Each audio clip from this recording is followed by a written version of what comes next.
Hello guys, जो लोग accountancy अभी पढ़ाई स्टार्ट किए हैं, क्लास 11th में 10th पास आउट हुए हैं, उनके लिए आज का क्लास मेरा इंट्रोडक्शन ऑफ अकाउंटिंग से संबंधित है।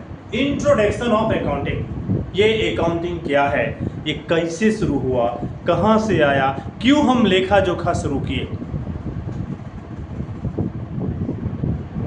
Accounting, book keeping, accounting and auditing, ये तीन part, book keeping, accounting and auditing, ये तीन पार्ट जो आज जैसे जैसे आप आगे बढ़ेंगे 11th के से इसके टॉपिक को आगे बढ़ते चलेंगे तो आपको नज़र आते चलेगा।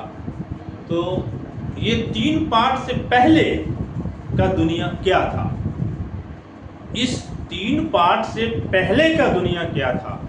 आदमी मौखिक आधार पर लेन देन करता था, व्यवसाय का पैमाना छोटा था, कम मात्रा में व्यवसाय था, मनुष्य की आवश्यकताएं सीमित थी, वे रोटी कपड़ा और मकान तक सीमित थे, वस्तु विनिमय प्रणाली का प्रयोग हुआ करता था। आदमी आपस में एक दूसरे से वस्तु अदल बदल के अपने आवश्यकता की पूर्ति करते थे। जैसे ही आबादी में वृद्धि हुआ, मनुष्य की सोच में वृद्धि हुआ, आय में वृद्धि हुआ, तब व्यवसाय के पैमाना में वृद्धि हो गया, क्योंकि मनुष्य की आवश्यकताएं भोजन, वस्त्र, आवास, रोटी, कपड़ा और मकान तक ही सीमित नहीं रह गया।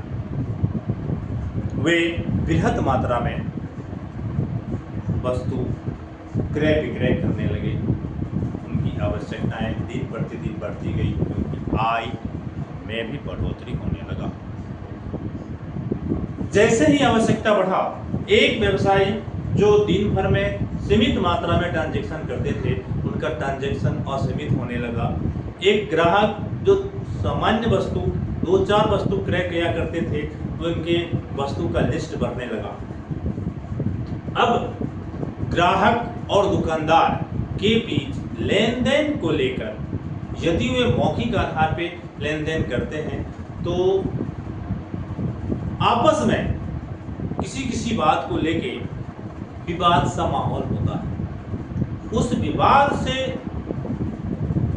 बचने के लिए अकाउंट के क्षेत्र में एक विद्वान बरबरा उटन एक दोहा जैसा लाइन बनाए, पहले लिख पीछे दे, भूल परे कागज से ले।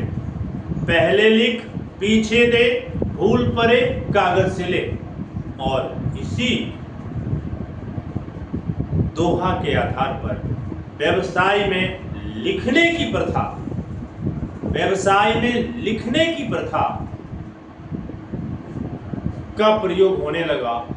और जैसा कि हम सब जानते हैं, मनुष्य महत्वाकांक्षी, जब वो लिखना शुरू किया तो वो ये भी जानने का प्रयास करने लगे कि हमने कुल कितना बेचा, कितना खरीदा, कितने का उधार बेचा, कितने का नगद बेचा, कितने का माल मेरा डैमेज हुआ जिसको हमें वापस करना है। पूरे वर्ष भर हमने जो व्यवसाय किया उसमें लाभ हुआ, हानि हुई, लाभ हुआ तो किस किस वस्तु पर हानि हुई, तो किन किन कारणों से, ये सब बातें जानने के उद्देश्य से बृहत मात्रा में लेखा जोखा का कार्य प्रारंभ करने लगे। और तब जाके शुरू हुआ अकाउंटेंसी। ये सामान्य रूप से एक पक्षीय प्रणाली, सिंगल एंट्री सिस्टम के रूप में हम लोग के समक्ष था, जिसमें हम लेन देन से संबंधित एक पक्ष को लिखते थे। इसमें कुछ त्रुटि उत्पन्न होने लगी।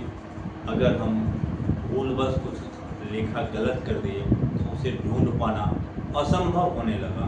तब जाके व्यवसाय जगत में एक ऐसे लेखांकन की मांग की जाने लगी जो त्रुटि की संभावना को कम से कम करे।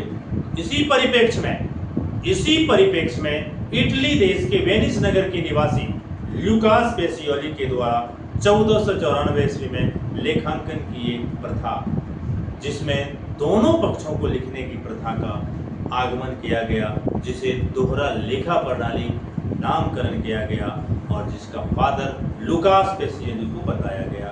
और उस दिन से हमारे यहाँ लेन देन के लिए डबल अकाउंटिंग सिस्टम, दोहरा लेखा प्रणाली प्रयोग किया जाने लगा, जिस प्रणाली के अंतर्गत लुकास